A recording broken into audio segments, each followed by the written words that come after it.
Bonjour à toutes et bonjour à tous, ici c'est Mario 2B et aujourd'hui on se retrouve pour les pronostics du pay-per-view WWE Battleground.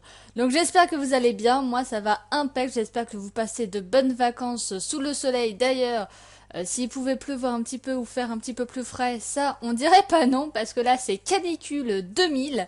Donc évidemment on va parler des différents matchs qu'on aura durant ce pay-per-view. Mais quand vous allez voir la carte, vous allez vous dire que la plupart des matchs où les rivalités commencent vraiment à nous gonfler, ou alors c'est des rivalités qui nous sortent un petit peu comme un cheveu sur la soupe et donc ça nous intéresse pas. Heureusement, on a eu enfin le draft. Et donc évidemment qu'on va parler un petit peu du draft. Je vais surtout en parler pour ceux qui connaîtraient pas la WWE ou qui seraient nouveaux sur la WWE, parce que si vous suivez la WWE depuis longtemps comme moi j'ai connu la WWE quand déjà à l'époque il y avait le draft. Le draft était présent et après ils ont décidé de réunir les rosters, de réunir les ceintures, mais avant on avait bien deux rosters distincts. On n'avait pas de pay-per-view. Là c'est la seule chose qui change, c'est les deux pay-per-view par mois. Est-ce que ou pas c'est une bonne idée? Eh bien on en parlera je pense avant les pronostics. On va faire la carte et on va parler de tout ça puisque la carte comme je vous ai dit ça vend pas du rêve, hein. Et donc, est-ce que c'est si bien que ça d'avoir deux pay-per-view? Les deux ceintures, à mon avis, ils vont les rescinder en deux, puisque maintenant, on parle plus de ceinture WWE poids lourd. Là, quand on a eu des combats pour la ceinture, on parlait juste de la ceinture WWE. Donc, est-ce qu'on va avoir deux ceintures comme avant? Ça veut dire une ceinture pour le championnat de la WWE et une ceinture pour le titre poids lourd? Ou pas, ou c'est juste comme ça qu'ils ont décidé, d'au lieu d'appeler la ceinture WWE poids lourd, ça faisait un petit peu long. Et ben maintenant elle s'appelle plus que la ceinture WWE et la ceinture poids lourd, ben elle disparaît. En tout cas le nom, ou même la ceinture en tant que telle, elle disparaît, même si elle avait déjà disparu vu qu'elle avait été scindée avec la ceinture WWE. J'espère que vous avez tout suivi, n'hésitez pas à poser des questions. Donc on va parler de tout ça, on va parler du draft, évidemment. Le draft, s'il fallait le résumer en un seul mot, ce serait l'arrivée de Finn Balor dans le roster de Raw. Donc là, pour moi, c'était une grande surprise, Finn Balor, l'arrivée enfin de Finn Balor, ça faisait presque un an ou deux qu'on avait parlé de Finn Balor, que Triple H voulait le faire venir et tout ça. Et en fin de compte, Finn Balor, lui, n'était pas pour. Et là, apparemment, Triple H a réussi à le convaincre, ou avec une rivalité qui va lui emmener. J'espère qu'il va bien avoir une rivalité bien costaud et qu'il va pas être noyé dans la masse avec toutes les arrivées, puisqu'il n'y a pas que lui qui arrive de NXT, puisque c'était ça le principe du draft. Donc on va en parler aussi. On va parler des retours puisque vous allez voir que là notamment on va avoir un retour qui va combattre lors de SummerSlam. On va parler aussi de SummerSlam, de ce combat qui s'annonce sur SummerSlam parce qu'on a déjà un combat de prévu pour SummerSlam avec des potentiels autres combats pour SummerSlam. Et la question qu'on va se poser c'est est-ce que SummerSlam sera le prochain pay-per-view de la WWE ou est-ce qu'ils vont faire un avant ou un après par rapport à ces deux pay-per-view qu'on aura dans le mois et est-ce que c'est une si bonne idée que ça d'avoir deux pay-per-view dans le mois?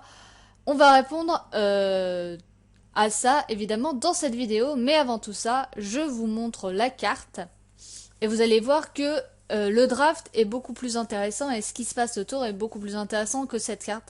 Franchement, les différentes rivalités, là, je trouve que c'est vraiment presque du foutage de gueule, quoi. J'irai pas jusque-là parce qu'il y a des matchs assez sympathiques, mais je trouve qu'ils se sont pas trop foulés la cheville et que les différents matchs, ça donne pas trop envie. Mais bon, voici la carte. Donc on aura le combat que personnellement j'en ai rien à carrer. C'est un combat entre Natalia et Becky Lynch. Alors Becky Lynch qui est à SmackDown. Natalia, je crois qu'elle est à Raw ou à SmackDown. Je me rappelle plus. Faudrait que je regarde ça sur le draft. Donc cette rivalité ne m'intéresse pas.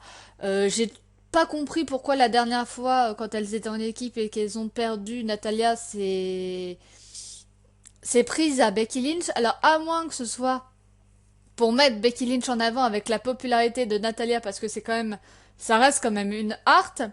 Mais le problème, c'est que Natalia, elle a jamais été au premier plan, si vous voyez ce que je veux dire. On l'a jamais vraiment vue au premier plan, ou en tout cas, si elle était au premier plan, c'était pas au moment où je regardais le catch, donc je n'ai pas la science infuse, excusez-moi, mais pour moi, elle a jamais été vraiment au premier plan.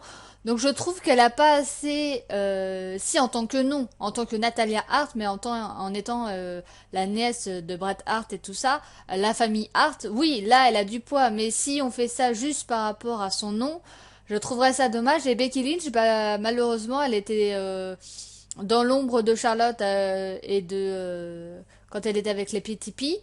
Euh, c'était les non les comment ça pas les PTP, ça c'est la prise de soumission. Comment ça s'appelait déjà leur équipe? Je m'en souviens même plus de leur d'équipe qu'elle faisait avec Paige et Charlotte. Je sais plus, bref. Elle était déjà dans l'ombre. Après, quand elles se sont séparées, ben, on l'a pas trop mise en avant, malgré qu'on nous ait présenté ces jeunes filles-là comme la révolution des divas. D'ailleurs, la révolution des divas, on l'attend toujours parce que là, ça fait quand même 2 mois que Charlotte ne défend pas sa ceinture. Heureusement, d'après les plans, elle va défendre et perdre sa ceinture à SummerSlam contre Sasha Banks, qui aurait dû avoir cette ceinture à WrestleMania, mais ils ont changé les plans à la dernière minute. Donc voilà, moi cette rivalité, ça m'intéresse pas. Déjà, Natalia en heel, j'ai du mal. Becky Lynch, par contre, ce côté un petit peu plus bourrin, un petit peu, je vais te rentrer dedans, mais pour qui tu te prends, je trouve quand même que ça lui va bien. Après, malheureusement, il y a pas grand-chose à creuser, quoi. Il y a rien d'autre. Donc je trouve ça dommage et finalement, la seule chose que j'espère, c'est qu'elle gagne ce match pour lui donner un petit peu plus d'aplomb. Mais franchement, cette rivalité ne m'intéresse pas. Le second match, c'est le Miz qui remettra en jeu son titre intercontinental contre Darren Young. Le retour de Darren Young qui était dans les oubliettes et qui est revenu maintenant avec un coach, Bob Backlund. Et depuis qu'il est revenu avec son coach, il gagne. Donc est-ce que c'est pour le remettre en avant et tout ça? Maintenant, et bon, il a gagné une bataille royale, donc il n'y a pas vraiment eu de rivalité ni de storyline autour de cette ceinture. Donc, est-ce qu'ils vont lui faire gagner le titre? Toute la question va être là. On va avoir une rivalité entre la Wyatt Family et les New Day. Les titres ne seront pas remis en jeu. Ça aussi, je trouve ça dommage que les titres ne soient pas remis en jeu. On sait qu'ils sont proches du record de nombre de jours de détention de ceinture, mais bon, une petite rivalité. Bon, là, c'est la rivalité avec la Wyatt Family. Est-ce que ce sera le retour de Luke Harper? Parce que je ne sais pas. Est-ce qu'il est encore blessé? Est-ce qu'il va être là? Je ne sais pas où il est, Luke Harper. D'ailleurs, en parlant de ça, la Wyatt Family n'a pas été drafté en tant qu'équipe, mais chaque membre a été drafté en tant que tel. Donc voilà, est-ce que c'est la fin de la Wyatt Family? Peut-être. Moi, en même temps, je trouve depuis le début que la Wyatt Family, c'est juste Bray Wyatt pour moi. Parce que Bray Wyatt, il incarne ce personnage-là, et les autres, c'était plutôt un peu des sous-fifres. Et malheureusement, Bray Wyatt, affublé avec cette Wyatt Family, il n'a jamais vraiment eu d'opportunité pour le titre. D'ailleurs, je crois même pas qu'il ait eu une seule opportunité pour le titre. Et la plupart des rivalités qu'il a faites, la plupart du temps, il les a perdues. Donc, moi, je trouve ça bien s'ils ont décidé de scinder l'équipe et d'offrir une opportunité à Bray Wyatt parce que je pense que c'est lui qui a le plus grand charisme, même si Braun Strowman apparemment fait bonne impression à Vince et on sait que Vince chapeaute toujours derrière. Luke Harper, moi personnellement, voilà, quand il était champion intercontinental, voilà, ça me dérangeait pas trop. Le seul, voilà, auquel j'aurais des petits doutes, c'est évidemment Eric Rowan, que je trouve un peu plus faible que les autres, mais peut-être parce qu'on l'a pas vu dans quelque chose qui lui allait, parce que ce côté simplet quand il était face, ça lui allait pas du tout. Et là, en heel, malheureusement, quand vous avez Bray Wyatt, Braun Strowman et Luke Harper quand il est là, il fait un peu pâle figure au niveau des autres. Donc en tout cas, nous avons la rivalité entre Wyatt Family et les New Day. Rivalité, je trouve que c'est un petit peu tout le temps la même chose quand il s'agit des Wyatt Family. On en reparlera parce que on va pas faire tout de suite les pronostics. Nous avons le match pour le titre des États-Unis entre Zack Ryder et Rusev. Nous aurons le titre intercontinental, donc ça on le fera à la fin, je vous fais pas les trucs dans l'ordre. Le triple threat match avec le retour de Roman Reigns, Dean Ambrose et Seth Rollins pour ce titre. Alors, est-ce que ce sera le titre de la WWE, le titre WWE poids lourd ou le titre poids lourd? Je ne sais pas. Nous aurons un Highlight Wheels, Chris Jericho avec le retour, son invité ce sera le retour de Randy Orton qui affrontera à SummerSlam Brock Lesnar. Voilà. Donc d'ailleurs on va commencer par ce Highlight Wheels parce que je n'ai pas fait de PowerPoint vu que c'est juste un show et à mon avis c'est pour remplir le pay-per-view. Je trouve ça assez dommage, mais j'espère quand même que nous aurons la chance de voir Brock Lesnar ou Neville, on en parlera tout à l'heure. Nous aurons un tag team avec Sasha Banks qui aura pour coéquipière une inconnue. Alors apparemment, ce serait, moi je pense que ce serait quelqu'un qui viendrait de NXT, qui serait dans le roster principal. Qui affrontera Charlotte et Dana Brooke.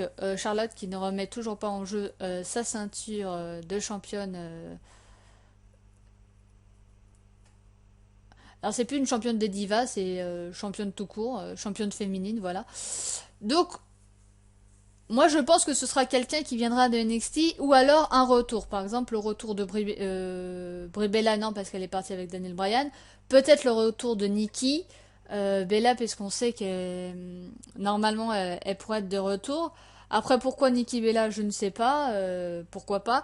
Pourquoi pas affubler de Paige, vu qu'on sait que normalement on aurait dû avoir un triple threat Sacha, Charlotte, Paige, mais on se dirige plus vers un contre un, même si d'après les dernières news et rumeurs, ce serait Dana Brooke qui prendrait la place de Sasha Banks à SummerSlam et donc on aurait une trahison de Dana Brooke parce que Dana Brooke plaît beaucoup à Vince.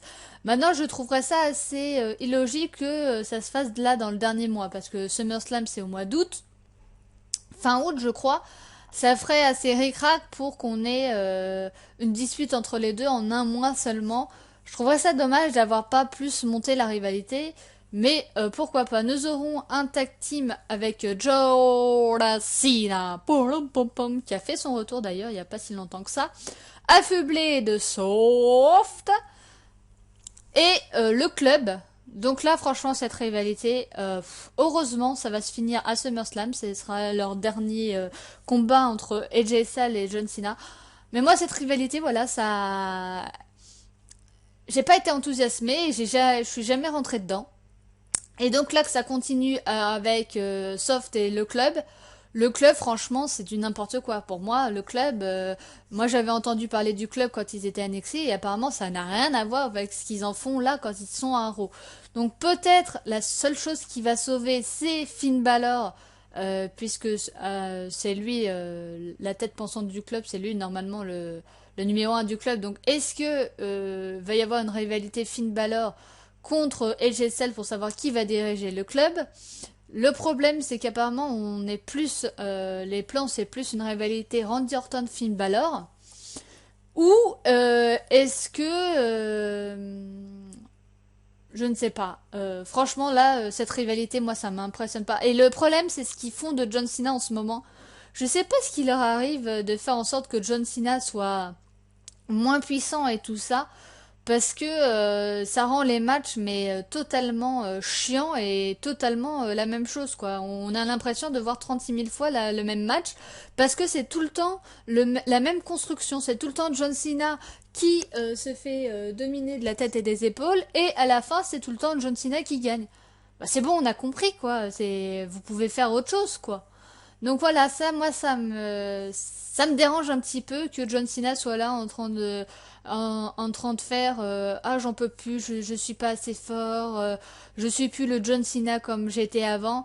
Je voudrais pas dire, mais John Cena, il est aussi vieux que Randy Orton, il y a des catcheurs beaucoup plus vieux que John Cena et on les affuble comme ça d'une gimmick pareille. Donc moi, ça m'énerve parce que John Cena, ça reste John Cena et quand on pense qu'apparemment il aurait encore un potentiel chance pour le titre pour égaler le record de Ric Flair, bah c'est pas en le présentant comme ça que vous allez réussir à nous faire croire qu'il pourrait prétendre au titre parce que là il en est très très loin. Et il y aura aussi la rivalité entre Sami Zayn et Kevin Owens. Alors pour ceux qui ont déjà suivi la rivalité à NXT, je vous plains parce que même moi, en suivant la rivalité que depuis Raw, j'en ai marre. Alors heureusement, d'après ce que j'ai compris, ce serait le dernier match. J'ai envie de dire c'est pas trop tôt parce que pour moi, ça fait trop longtemps que ça devrait être le dernier match. Cette rivalité, bah, je suis pas rentrée dedans. À NXT, j'ai vu quelques petites brides de parce que comme vous le savez, je ne suis pas NXT. J'ai vu quelques petits brides, j'ai trouvé que c'était beaucoup plus bourrin, beaucoup plus dans le côté psychologique qu'on se connaît depuis l'enfance et tout ça. Et là, ils ont pas fait ça. En même temps, s'ils l'avaient fait plutôt, ça aurait été un copier-coller de NXT. Donc ils ont tenté de faire des petits trucs qui se rapprochaient de la réalité.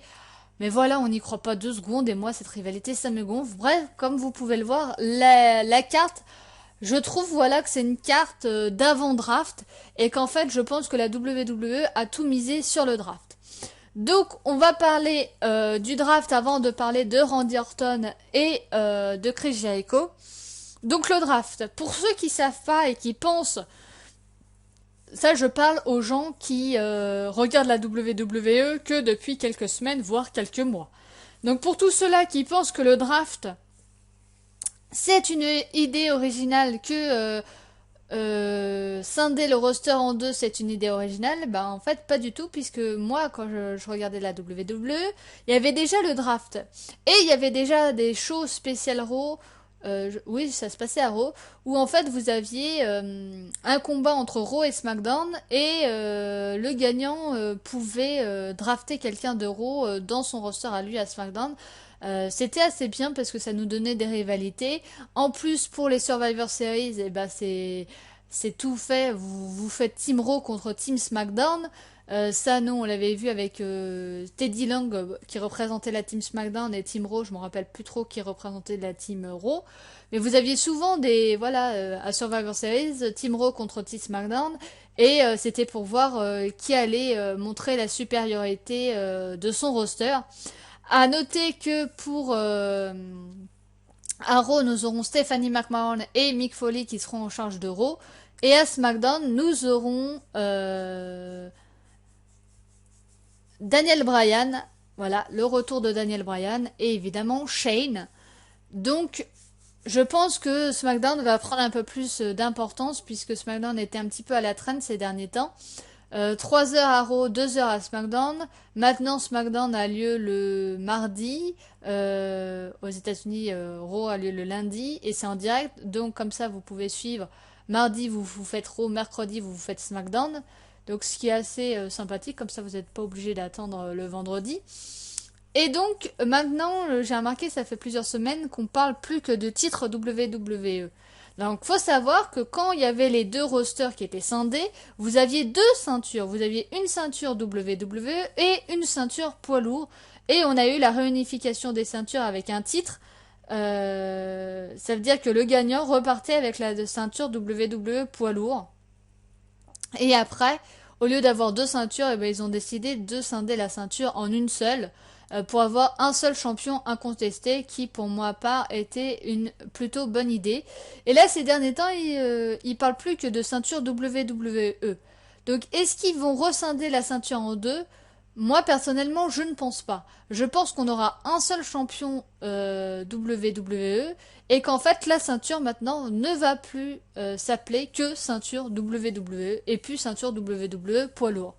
Voilà, je pense que c'est juste le fait d'appeler ça autrement, mais nous n'aurons plus qu'un seul titre majeur parce que je pense que déjà, c'est plus simple d'avoir un seul titre majeur, même si ça nous enlève un titre aux différents pay-per-view et que ça a foutu un petit peu la mouise. Mais je pense qu'avoir un seul champion à contester, c'est mieux que d'avoir, comme avant, un champion pour le titre WWE et un champion pour le titre poids lourd. Parce que même si on avait plusieurs rivalités pour les deux titres, à la fin, ça devenait redondant. Donc moi, personnellement, je préfère qu'ils ont scindé la ceinture. Et maintenant qu'ils l'appellent plus que ceinture WWE, je pense que voilà que c'est juste une appellation et que ils vont pas rescinder la ceinture. Maintenant, peut-être qu'ils vont le faire. Hein. Donc voilà, il y a ça. Et le fait aussi que maintenant, avant on n'avait qu'un seul pay-per-view, et maintenant nous aurons 2 pay-per-view par mois. Donc vous aurez un pay-per-view spécial Raw et un pay-per-view spécial SmackDown d'après ce que j'ai compris. Donc la question qu'il faut se poser c'est est-ce que on aura un pay-per-view spécial Raw, ça veut dire qu'on aura que des catcheurs de Raw, et dans le pay-per-view spécial SmackDown nous aurons que des catcheurs de SmackDown, et pour les grands pay-per-view, le Big Four, nous aurons les deux Raw et SmackDown mélangés. Ou alors, dans le pay-per-view de Raw et de SmackDown, nous aurons des rivalités des deux shows. Alors moi, personnellement, si c'est spécial Raw et spécial SmackDown, pour les catcheurs, ce serait mieux. Après, pour la rivalité, malheureusement, j'ai un peu peur qu'on tourne en rond. Tout simplement parce que les rivalités, déjà que quand il y avait un seul pay-per-view par mois, quand vous voyez la carte de Battleground, vous vous dites qu'ils se sont pas trop foulés et que les rivalités, eh bien, c'est un petit peu tout le temps les mêmes et en fait depuis et qu'en fin de compte, avec un pay-per-view par mois, vous voyez bien qu'ils ont un petit peu de mal. Alors avec 2 pay-per-view par mois, qu'est-ce que ça va donner? Déjà ça, premièrement. Et deuxièmement, si c'est juste un pay-per-view spécial Raw et spécial SmackDown, voilà, les rivalités, on va pas tout le temps faire les mêmes rivalités. Après, si c'est des rivalités entre Raw et SmackDown, par exemple, on aura machin de Raw contre machin de SmackDown pour savoir qui est en suprématie pour le show ou par rapport à une rivalité. J'ai peur aussi que ça fatigue 2 fois plus les catcheurs, parce que les catcheurs, bon, ils auront plus que SmackDown ou Raw selon qu'ils sont à Raw et à SmackDown, donc ça c'est bien. Mais 2 pay-per-view par mois, s'ils sont obligés de faire les 2 pay-per-view par mois, je suis pas sûre que la qualité soit au rendez-vous. Voilà, ça aussi c'est un petit peu un problème. Après, peut-être qu'ils vont faire en sorte de mettre que certains catcheurs qui font les 2 pay-per-view les plus emblématiques. Ou alors, ce sera 100% Raw et 100% SmackDown. Et là, j'ai un petit peu peur qu'on tourne un peu en rond et qu'on ait vite fait le tour, quoi. Donc, je sais pas ce qu'ils vont faire. Donc, n'hésitez pas, vous, en commentaire, à donner votre avis. À votre avis, est-ce qu'ils vont faire un pay-per-view spécial Raw et un pay-per-view spécial SmackDown et à ce moment-là, il va falloir se bouger le cul pour faire des rivalités dignes de ce nom et intéressantes et pas 36 fois la même rivalité. Parce que déjà qu'on aura les rivalités à Raw et à SmackDown, si en plus on se tape les mêmes rivalités de Raw au pay-per-view de Raw, ça va vite nous saouler. Ou est-ce qu'ils vont faire des rivalités entre Raw et SmackDown et qu'au pay-per-view on aura Raw contre SmackDown? Et là ce sera un petit peu plus intéressant, mais pour les catcheurs ça leur fera 2 fois plus de boulot puisque la rivalité qui aura débuté au pay-per-view de Raw, j'imagine qu'elle se poursuivra au pay-per-view de SmackDown. Et donc, si en plus ils doivent faire SmackDown, ça leur fait 3 shows. Donc voilà, ça fait peut-être un peu beaucoup. Donc voilà, n'hésitez pas à dire ça en commentaire. Je pense qu'on a fait le tour du draft.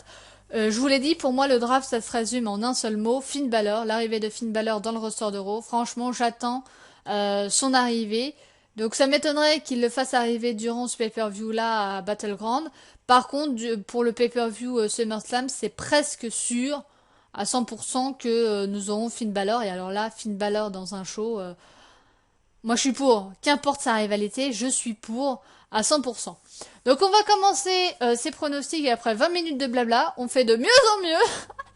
20 minutes de présentation. De toute façon, vous avez l'habitude, hein, les vidéos, j'essaie de les faire courts et en fait, je n'y arrive pas.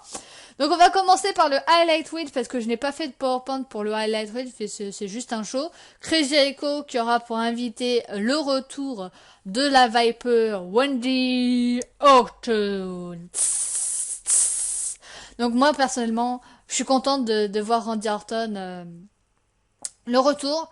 Bon, il catchera pas avant SummerSlam et on sait déjà qu'il affrontera Brock Lesnar. Alors, est-ce que le combat contre Brock Lesnar est toujours de vigueur parce que Brock Lesnar, vous savez qu'il fait pas que du catch, il fait aussi de l'UFC. Et là, il avait une compétition et apparemment, il se serait, enfin même c'est sûr, il n'aurait pas réussi les tests antidopage, donc il se serait dopé. Donc est-ce qu'ils vont quand même le faire combattre à SummerSlam malgré ça qui plane? Je ne sais pas. Après, pour la rivalité, je ne sais pas aussi comment ils vont faire, parce que comme vous le savez, Brock Lesnar a un contrat à date. Et lui, c'est pas comme des dates de Chris Jericho, parce que là, ça fait longtemps qu'on a Chris Jericho. Petite parenthèse, Chris Jericho va bientôt repartir pour faire une tournée avec son groupe Fody. Donc là, ce serait les derniers mois qu'on aura Chris Jericho. Donc, je ne sais pas comment ils vont faire pour construire la rivalité entre Brock Lesnar et Randy Orton. Peut-être que Brock Lesnar viendra durant le highlight reel sur Titantron et lui dire hop, je te défie pour SummerSlam. Ou lui fera un F5. Peut-être. Peut-être qu'on aura Neville, le retour de Neville, puisque Neville qui est dans le show de Raw, Randy Orton qui est dans le show de SmackDown et Chris Jericho qui est dans le show de Raw ou SmackDown. Je crois que c'est Raw, mais j'en suis pas sûre. Et donc, peut-être le retour de Neville, parce qu'on suis sûr qu'il y aura une rivalité entre Neville et Chris Jericho, puisque, storylinement parlant et véritablement parlant aussi, c'est Chris Jericho qui a blessé Neville. Bon, il l'a pas fait exprès, mais il l'a blessé.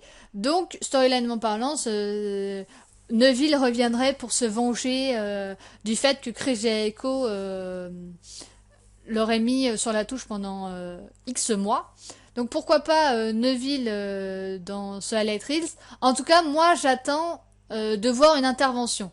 Alors ou Brock Lesnar, ou Paul Heyman, ou Neville.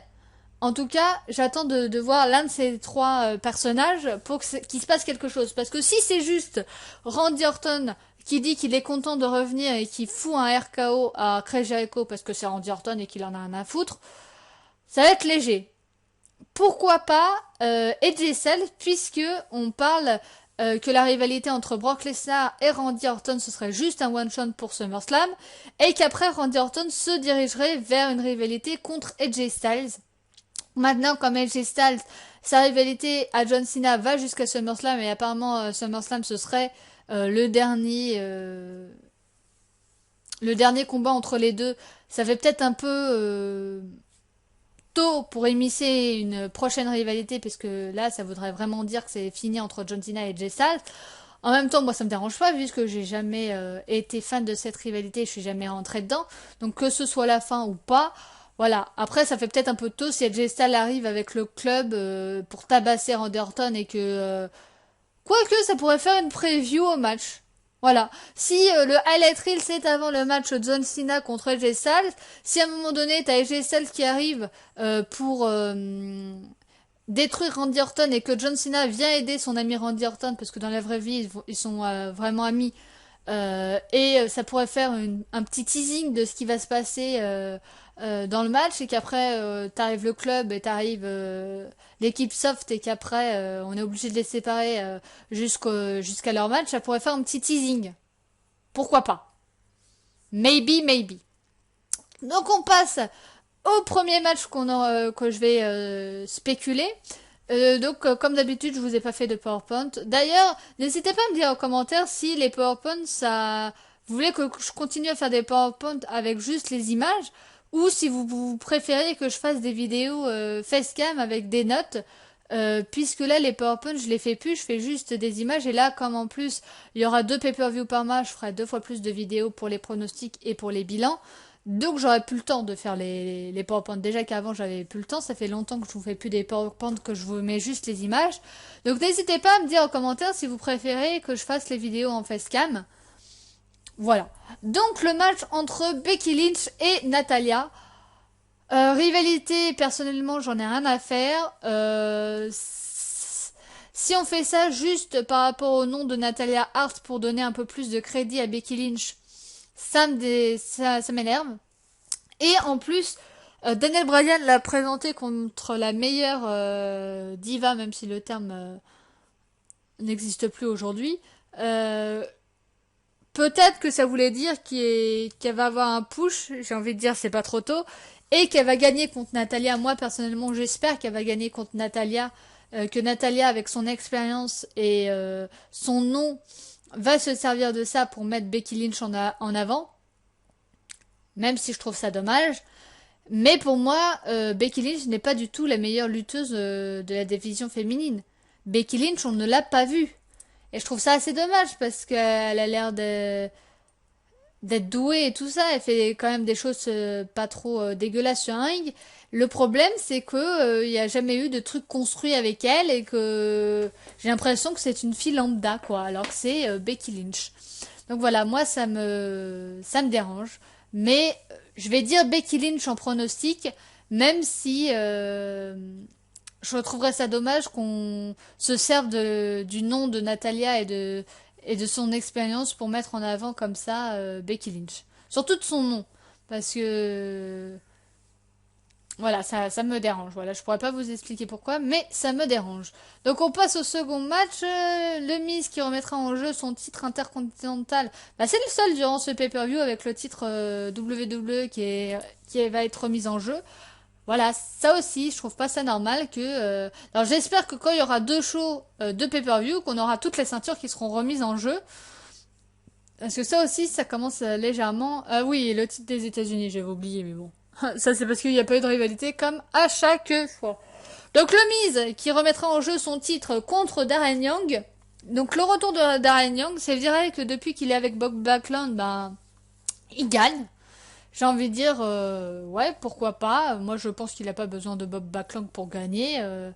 Quand il était avec les Primetime Players, il faisait des choses pas mal. Les Primetime Players qui sont plus en équipe. Mais bon, il a gagné une bataille royale. De là à lui faire gagner le titre, surtout que le Miz était pas là parce que il était en train de tourner son film Marine 4, je crois. Marine 5. Enfin, Marine, quoi. La suite de Marine 1 et 2 et 3. Hein. Je crois que c'est le 4 là qu'il est en train de tourner. Donc c'est vrai qu'on n'a pas vraiment eu de rivalité ni de storyline autour de ce titre. Donc je pense que le Miz va remporter le titre. Ça m'étonnerait qu'il le donne à Darren Young. Voilà. Parce que le Miz, ça fait peut-être 2 mois qu'il est champion, mais bon, voilà, il n'a pas vraiment eu beaucoup de storyline autour du titre et en même temps, c'est pas trop de sa faute vu qu'il faisait son film. Après, c'est peut-être la WWE. Si vous savez qu'un de vos lutteurs ne sera pas là pendant quelques semaines, ne lui donnez pas le titre, hein, pour construire quelque chose avec. Ou alors, donnez-lui le titre, mais construisez quelque chose en faisant des segments avec Maryse et Darren Young, par exemple. Je ne sais pas, mais c'est vrai que là, Darren Young, ça aurait pu être quelqu'un d'autre, ça m'aurait pas tellement choqué, mais bon, je dis le Miz. La Wyatt Family contre les New Day qui remettront pas en jeu leur ceinture. J'ai envie de dire, bah, comme la dernière fois. Hein, je crois pas qu'ils les aient remis leur ceinture. Je m'en rappelle plus, ça fait trop loin. Donc, la Wyatt Family a totalement dominé cette rivalité. C'est un petit peu tout le temps la même chose, j'ai envie de dire, dès qu'il s'agit de la Wyatt Family. C'est la prairie au milieu de nulle part. C'est le niveau psychologique. Moi, ça me dérange que ce soit un peu tout le temps tourné de la même chose. En même temps, c'est vrai que c'est la Wyatt Family. Vous pouvez faire difficilement autre chose. Mais bon, la Wyatt Family a tellement été mise en avant que ça m'étonnerait pas que ce soit les New Day qui gagnent. En même temps, ils ont déjà leur titre. Donc pour moi, même s'ils perdent, c'est pas dramatique parce qu'ils ont déjà les titres. Même si les New Day apparemment vont se séparer. Donc moi, je pense qu'ils vont se séparer maintenant, juste avant le changement de titre et que les titres vont aller à Soft, je pense. Et je pense qu'il va y avoir, je sais pas, peut-être un heel turn de quelqu'un. Même si je vois difficilement pourquoi il y aura un heel turn, mais pourquoi pas, hein. Ou pourquoi pas Bray Wyatt qui envoûte l'un des trois et que d'un coup on n'est plus qu'un combat handicap. Je sais pas, un truc vraiment bizarre, mais je vois un truc passer pendant ce match. Peut-être l'un des New Day parce que les New Day ça commence à s'essouffler. Donc je sais pas encore s'ils ont battu en nombre de jours la détention de titre ou pas. Si c'est le cas, voilà, il va y avoir quelque chose durant ce match et après ils vont perdre les ceintures. Donc pour moi, pour tout ça, ça va être la Wyatt Family qui va gagner. Avec pourquoi pas l'intervention de Luke Harper.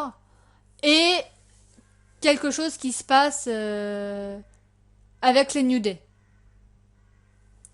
Alors j'espère que vous entendez pas l'espèce de oiseau, canard, je sais pas trop quoi, mais je sais pas ce qui se passe là. Bref, donc voilà, moi je pense que les New Day non, que la Wyatt Family va gagner, mais il va se passer quelque chose, l'intervention de Luke Harper ou l'un des New Day qui va se retourner contre Claude et du coup il va y avoir un match handicap et même par disqualification que c'est les New Day qui gagnent. euh, Il y a disqualification, mais qu'il se passe quelque chose. Je pense vraiment. On passe au tag team féminin, donc Charlotte qui va faire équipe avec Dana Brooke contre Sasha Banks et une personne mystérieuse. Donc pour l'instant on ne sait pas encore qui va faire équipe avec Sasha Banks. Donc moi je dis ou c'est une nouvelle arrivante là du draft qui va faire équipe, ou alors le retour de Nikki Bella. Pourquoi pas Paige, même si Paige ce serait assez redondant. Donc pour moi c'est ou Nikki Bella le retour, ou alors quelqu'un qui vient d'arriver de NXT. Après pour qui gagne, je pense que ça sera Sasha Banks et sa coéquipière, surtout si c'est une personne qui vient d'NXT, comme ça mettrait la personne qui vient d'arriver en avant. Et pourquoi pas la trahison de Dana Brooke, parce que SummerSlam, normalement, les plans, c'était que Sasha Banks, au début, Paige et Charlotte fassent un triple threat pour le titre. Après, ça a été juste Sasha Banks et Charlotte et que ce soit la victoire de Sasha Banks. Et apparemment, les plans maintenant, ce serait que Sasha Banks, tout ce qui était prévu pour Sasha Banks, eh bien, ce soit Dana Brooke qui ait cette faveur. Parce que Vince aime bien Dana Brooke et aime bien ce qu'elle propose. Donc pourquoi pas trahison de Dana Brooke et qu'on ait Sasha Banks et Dana Brooke pour le titre. Et que ce soit Sasha Banks qui gagne, pourquoi pas. Mais qu'on ait Dana Brooke en liste pour cette ceinture. En tout cas, ce qui est à peu près sûr, c'est que Charlotte devrait perdre son titre à SummerSlam. J'ai envie de dire, vu son règne, moi ça me dérange pas trop qu'elle le perde parce que je trouve qu'elle a rien fait avec cette ceinture et que voilà, son règne n'a pas été pour moi excellent, et même si on a beaucoup critiqué le règne de Nikki Bella et moi la première, bah des fois je préférais le règne de Nikki Bella, c'est pour vous dire. On continue avec le tag team masculin, donc la rivalité entre le club Soft et John Cena.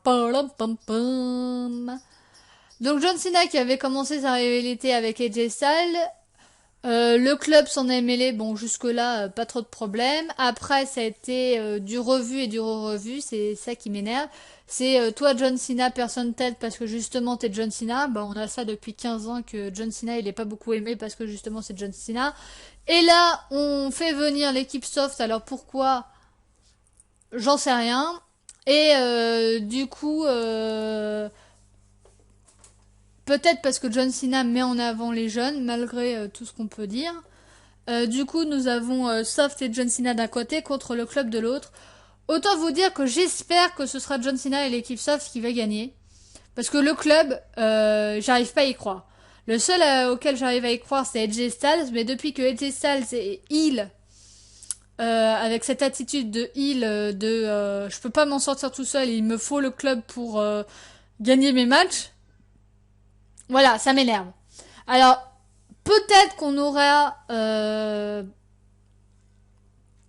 Finn Balor, maintenant ça m'étonnerait. Je pense qu'on aura que par exemple John Cena va gagner à Battleground, que le lendemain à Raw on aura la revanche et qu'à ce moment-là il y aura disqualification et que le club s'en prenne à John Cena et Soft qui soient en difficulté et que là on ait Finn Balor qui arrive et qu'au lieu de s'en prendre à John Cena et à Soft, ils s'en prennent à anciennement club et qu'ils leur disent comme ça qu'ils font n'importe quoi avec le club et qu'ils ne reconnaissent plus le club et donc ils se lancent en rivalité contre le club et Finn Balor et AJ Styles. Voilà. Moi, je vois un truc comme ça. Maintenant, s'ils pouvaient me faire ça lors de Battleground, je dirais pas non, parce qu'au moins, ça mettrait un petit peu piquant à ce match. Je pense que John Cena, on le verra pas trop. Je pense qu'il fera du John Cena, et moi, ça commence à m'énerver. Ah, d'ailleurs, il y a certaines rumeurs qui disent qu'ils vont mettre John Cena de plus en plus en retrait, qui vont lui donner moins de trucs. Mais attendez, vous vous foutez de la gueule de qui? C'est John Cena, quoi. Merde, Crody. Non, mais moi, ça m'énerve, quoi. Je suis... Ça m'énerve parce que John Cena, c'est le mec, le combattant, 15 fois champion, 4 fois champion des États-Unis. C'est le mec qui va égaler le record de Ric Flair, ça on le sait tous. Et vous nous le présentez comme un vieux papy qui ne peut plus faire face aux jeunes et qui se retrouve affublé les trois quarts du temps par terre. Bah non, ça ne colle pas, je suis désolée, moi ça me colle pas, moi ça m'énerve. John Cena, ça doit être le Superman. Ou Batman à la rigueur, ça doit être le gars qui malgré les épreuves s'en sort, qui est toujours là. Et voilà, moi ça me gonfle, mais un truc de malade quoi. De présenter comme ça comme un vieux débris, pas capable de faire trois pas et qui passe, qui à peine un coup se retrouve pas à terre, le souffle coupé et qui a du mal. Bah non, John Cena pour moi c'est pas ça. Et ça, j'arrive pas à y croire, quoi. John Cena qui a du mal. Alors, il est aussi vieux que Randy Orton. Il y a des gens beaucoup plus vieux. Le Big Show, Mark Henry, Brock Lesnar, Chris Jericho. Même AJ Styles, je crois, qui est plus vieux que John Cena. Vous les présentez pas comme ça. Alors pourquoi John Cena alors voilà. Moi, à un moment donné, John Cena, j'ai envie de dire, mais gueule un bon coup et voilà, deviens heel. Non, je sais pas, mais moi, ça m'énerve de le voir comme ça, quoi. Je me dis, le pauvre John Cena, quoi. En même temps, peut-être qu'il est pas encore à 100% avec sa blessure. Parce qu'on lui avait dit 9 mois, il est rétabli au boutiste, mais peut-être que sa blessure, voilà, il catch avec une certaine gêne et qu'on lui a dit, ah, tu peux venir parce qu'il y avait beaucoup de blessés à cette époque-là. Donc, je sais pas. En tout cas, j'espère que John Cena et Seth vont gagner. Pourquoi pas l'arrivée de Finn Balor lors de Battleground, même si j'en doute. Voilà, la seule chose que je veux, c'est qu'il gagne. Et on finit, je crois que c'est le dernier. Ah non, c'est pas le dernier. Oh là là. 42 minutes. Malheureusement, il nous en reste 3. Donc voici ce DBC, la rivalité entre Kevin Owens et Sami Zayn.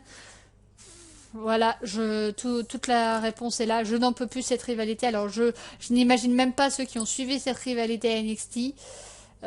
Kevin Owens ou Sami Zayn, personnellement, j'en ai rien à carrer. Heureusement, apparemment, c'est la fin, donc je dirais Sami Zayn.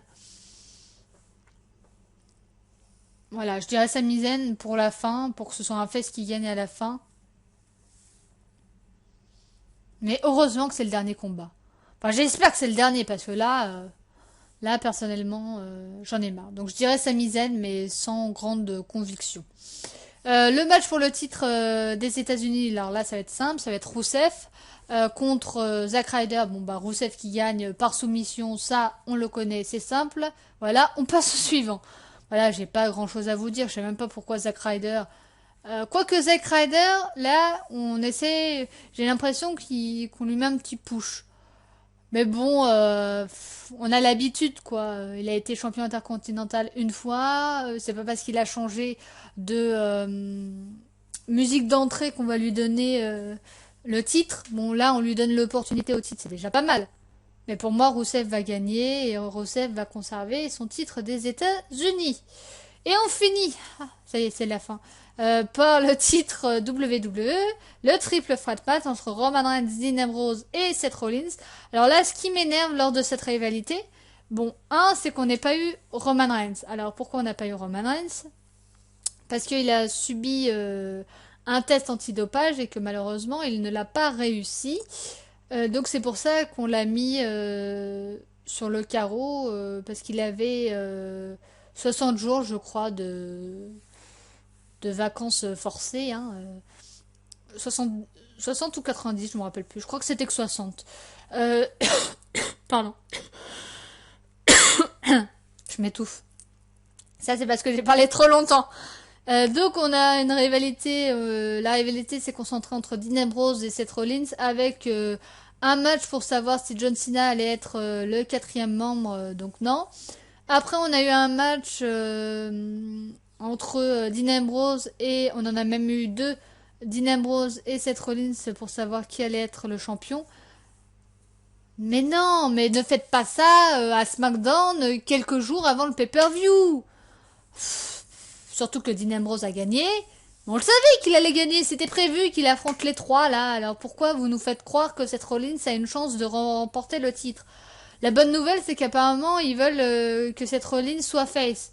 Donc peut-être que ça signifie que Roman Reigns va revenir en heel. Peut-être. Enfin, une bonne nouvelle, j'ai envie de dire. Parce que s'il revient en face, déjà là, quand ils ont dit que Roman Reigns était à Raw, c'était le seul à se faire siffler. Voilà, j'ai envie de dire, Roman Reigns face, ça ne marche pas. Donc Roman Reigns heel, bah essayez, et si ça marche pas, bah vous le remettez face, mais essayez au moins en heel. Donc là, pour moi, Dean Ambrose va rester champion. Mais ça m'étonnerait pas qu'il refile le titre à Roman Reigns. Et pourquoi? Parce que Dean Ambrose, il a gagné à SmackDown. C'était un match, il n'y a pas eu d'intervention. Il y a eu aussi un match à Raw où ça s'est fini par personne qui a gagné. Là, il y a eu un match à SmackDown où il a gagné proprement. Et ça m'étonnerait qu'il le fasse gagner à SmackDown si c'est pour le refaire gagner à Battleground. Voilà. Et ça m'énerve, parce que ça veut dire qu'on se fait spoil qu'il va perdre son titre à Battleground. Alors, est-ce qu'ils vont le redonner à Roman Reigns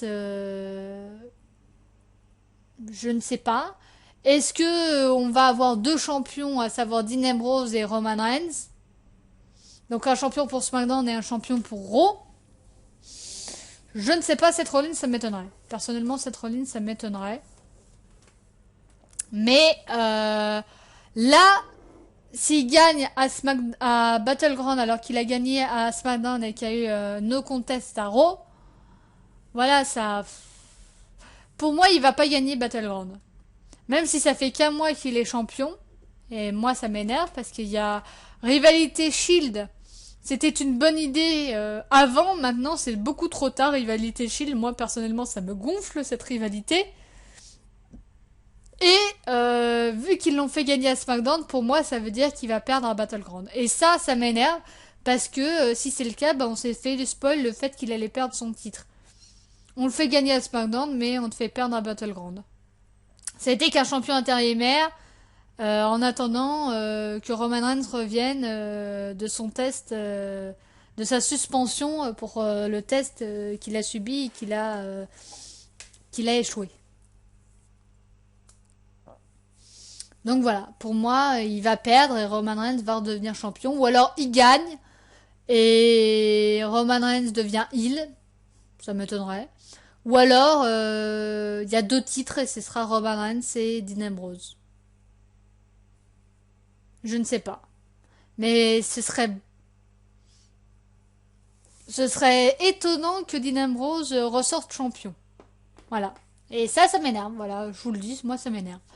Donc voilà, au bout de 48 minutes, presque 50, faudra que j'essaye de faire des vidéos plus courtes. Hein. J'essaierai de synthétiser la prochaine fois mes pensées. Donc j'espère que cette vidéo néanmoins vous aura plu. On se retrouve évidemment pour le bilan de Battleground. Le bilan du dernier pay-per-view, je l'avais fait en live avec Mr. Phoenix. Donc si vous voulez le regarder, il est sur sa chaîne. Je l'ai pas mis sur la mienne. J'avais dit que je le ferais et en fin de compte, je l'ai pas fait. Donc maintenant c'est trop tard. Donc si vous voulez revoir le live qu'on a fait, n'hésitez pas, c'est sur sa chaîne. Pour ceux qui suivent autre chose que les vidéos de catch, n'hésitez pas, il y a mon let's play sur Alice Retour au pays de la folie avec 3 épisodes par jour. Va y avoir le retour des lives en août avec des jeux. Avec BioShock, je me rappelais plus du titre du jeu. Ça vient de mieux en mieux. Hein.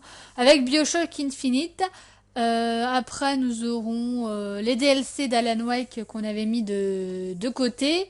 Nous aurons We Happy Few qui sort là fin juillet, le 28 ou le 29. Nous aurons Inside, le nouveau jeu. Alors ça, je sais pas encore si je vous le fais en live ou si je vous le fais en let's play. Je ne sais pas parce que c'est un jeu indépendant. En tout cas, je l'ai acheté, je l'ai téléchargé. Donc Inside, qui est la suite spirituelle de Limbo, par les mêmes créateurs et qui est tout juste stupéfiant. Donc n'hésitez pas à regarder des let's play. Je sais qu'il y a beaucoup de gens là sur YouTube en ce moment qui font Inside et qui ont même fini pour certains Inside. N'hésitez pas parce que ce jeu, c'est vraiment quelque chose, quoi. Et sinon, pour ceux qui suivent le catch, ben, on se retrouve pour le débriefing de Battleground. Sinon, ce week-end, vous aurez aussi une vidéo sur Hearthstone. Alors, une vidéo assez particulière, un peu nostalgique, où on joue à Hearthstone avec seulement les cartes de base et les cartes de classe qu'on a débloquées avec les niveaux des héros. Parce que pour avoir le nouveau héros chaman qui est gratuit, mais il faut atteindre le niveau 20 en tout de niveau de héros. Et si vous l'avez déjà atteint, vous êtes obligé de recréer un compte pour vous refaire les 20 premiers pour être re-niveau 20. Donc voilà, moi je me suis créé un compte pour faire ça. Et lors de cette vidéo, eh bien je vous en parle. Donc ça, je pense que ça sortira aussi ce week-end. Donc voilà, je vous souhaite un bon pay-per-view. N'hésitez pas à dire en commentaire quel match vous plaît le plus, à donner vos pronostics. N'hésitez pas à dire aussi si vous préférez qu'on reste en PowerPoint ou si vous préférez les vidéos facecam. Et voilà, sinon on se retrouve pour le bilan. Je vous souhaite un bon pay-per-view, une bonne journée, une bonne après-midi ou une bonne soirée. Et on se dit à la prochaine. Allez, ciao ciao.